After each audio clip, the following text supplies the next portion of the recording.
നടുവൊടിഞ്ഞ ആരോഗ്യ കേരളത്തിന്റെ ഒന്നാമത്തെ ഉദാഹരണമാണ് തിരുവനന്തപുരം മെഡിക്കൽ കോളേജ്. അടിക്കടി ഉണ്ടാകുന്ന അപകടങ്ങളും അടിസ്ഥാന സൗകര്യങ്ങളുടെ അപര്യാപ്തതയും ഈ ആരോഗ്യ കേന്ദ്രത്തെ ശ്വാസം മുട്ടിക്കുന്നു.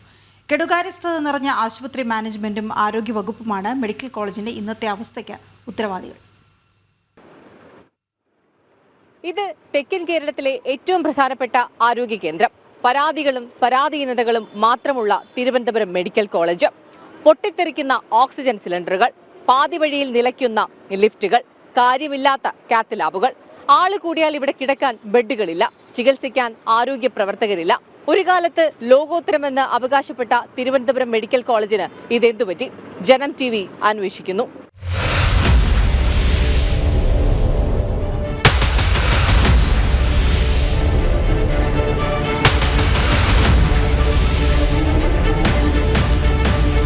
മെഡിക്കൽ കോളേജിൽ അടുത്ത കാലത്തുണ്ടായ ഏറ്റവും വലിയ വീഴ്ചകളിൽ ഒന്ന് സംഭവിച്ചത് 2024 സെപ്റ്റംബർ 9-ന്.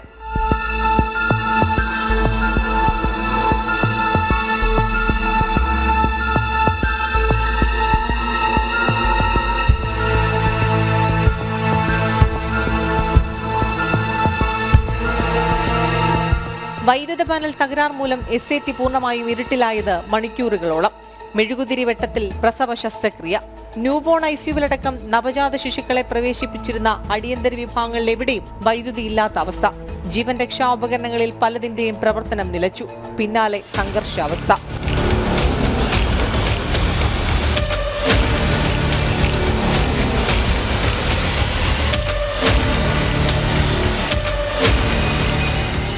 അതുപോലെ നമുക്ക് SATയിലാണെങ്കിൽ അവിടെ കറണ്ട് ഇല്ലാതെ പോയപ്പോൾ ജനറേറ്റർ പോലും പ്രവർത്തിക്കാതെ ഗർഭിണികൾ, കുട്ടികൾ ഉൾപ്പെടെ നരകയാതനയാണ് അനുഭവിക്കേണ്ടി വന്നത്.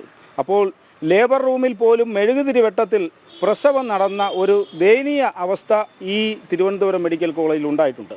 പത്തോളജി ലാബിൽ പരിശോധനയ്ക്കായി ശേഖരിച്ച മനുഷ്യ ശരീരഭാഗങ്ങൾ ആക്രിക്കാരൻ എടുത്തുകൊണ്ടുപോകുന്ന കേട്ടുകേൾവിയില്ലാത്ത സുരക്ഷാ വീഴ്ചയും തിരുവനന്തപുരം മെഡിക്കൽ കോളേജിന്റെ മാത്രം ചരിത്രമാണ്.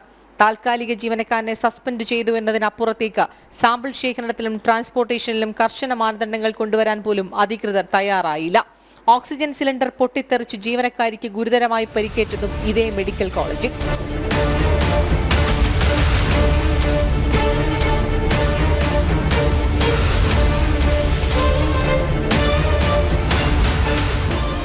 മെഡിക്കൽ കോളേജിലെ അത്യാഹിത വിഭാഗത്തിലെത്തുന്നവരുടെ ആരോഗ്യാവസ്ഥ എന്താണെങ്കിലും മുകളിലത്തെ നിലയിലേക്ക് പോകണമെങ്കിൽ നടക്കുകയോ അല്ലെങ്കിൽ സ്ട്രെച്ചറിലോ വീൽ ചെയറിലോ കൊണ്ടുപോവുകയോ വേണം. മെഡിക്കൽ കോളേജിലെ കാലാവധി കഴിഞ്ഞ ലിഫ്റ്റുകളെല്ലാം അപകടക്കെണികളാണ്. പാതി വഴിയിൽ നിലയ്ക്കുന്നതും വെള്ളം ചോരുന്നതും പതിവ് കാഴ്ച.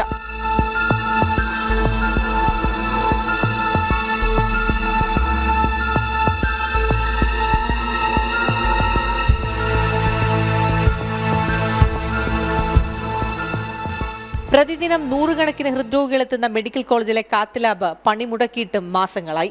അത് മാറ്റിവെക്കാനോ പുതിയത് വാങ്ങാനോ അധികൃതർ തയ്യാറാകുന്നില്ല. MRI, CT സ്കാൻ മെഷീനുകളും പണിമുടക്കുന്നത് പതിവ്.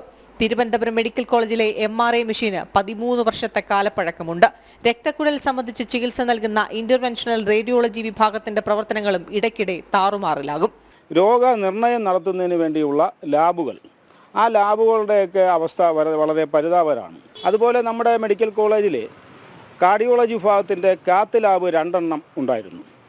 കഴിഞ്ഞ 10 മാസത്തിന് മുമ്പ് ഒരു കാത്ത് ലാബ് അടച്ചുപൂട്ടി.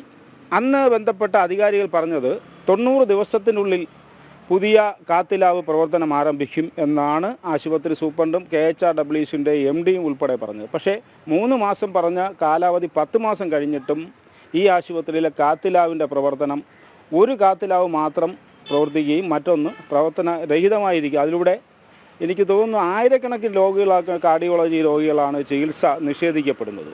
നഴ്സ്, സീനിയർ നഴ്സിംഗ് ഓഫീസർ, ഡോക്ടർമാർ എന്നിവരുടെ ആയിരക്കണക്കിന് ഒഴിവുകളും മെഡിക്കൽ കോളേജിലുണ്ട്. ആരോഗ്യ പ്രവർത്തകരുടെ കുറവും അടിസ്ഥാന സൗകര്യമില്ലായ്മയും അതിരൂക്ഷമായ മരുന്നുക്ഷാമത്തിനും പരിഹാരമില്ല. നമ്മുടെ തിരുവനന്തപുരം മെഡിക്കൽ കോളേജിൽ ഏകദേശം 100-100-ലധികം ഡോക്ടർമാരെ ഒഴിവുണ്ട്. അതുപോലെ തന്നെ നേഴ്സുമാരുടെ കുറവ് വളരെ വലിയ തോതിലുണ്ട്. അത്യാവശ്യം വേണ്ട മരുന്നുകൾ രോഗികൾക്ക് ലഭിക്കുന്നില്ല. ആരോഗ്യം സംരക്ഷിക്കേണ്ട ആശുപത്രിയിലെത്തിയാൽ രോഗമുറപ്പ്. വാർഡുകളിൽ കയറിയിറങ്ങുന്ന എലികൾ, മുട്ടകടിയേൽക്കുന്ന ബെഡുകൾ, കൂട്ടിരിപ്പുകാർ വെറും നിലത്ത് കിടന്നുറക്കേണ്ട അവസ്ഥ എന്നിങ്ങനെ പരിഹാരമില്ലാത്ത സ്ഥിരം പ്രശ്നങ്ങളും നിരവധി. പറയാനുള്ളതെല്ലാം വീഴ്ചകൾ. പരിഹാരം കാണേണ്ട ആരോഗ്യമന്ത്രി തിരുവനന്തപുരം മെഡിക്കൽ കോളേജിലേക്ക് തിരിഞ്ഞു നോക്കിയിട്ട് കാലങ്ങളായി. തിരിഞ്ഞു നോക്കാൻ സർക്കാരില്ലാത്തതിനാൽ തല തിരിഞ്ഞു പോയി നമ്മുടെ മാതൃകാ ആരോഗ്യ കേന്ദ്രങ്ങൾ. അടിമുടി ഉടച്ചു വാർത്തില്ലെങ്കിൽ ക്യൂബ വരെ അതിശയത്തോടെ നോക്കുന്നുവെന്ന അവകാശവാദം മാത്രം ഒടുവിൽ ബാക്കിയാകും. തിരുവനന്തപുരം മെഡിക്കൽ കോളേജിൽ നിന്നും ക്യാമറമാൻ അനീഷ് കാട്ടാക്കടയ്ക്കൊപ്പം രശ്മി കാർത്തിക, ജനം.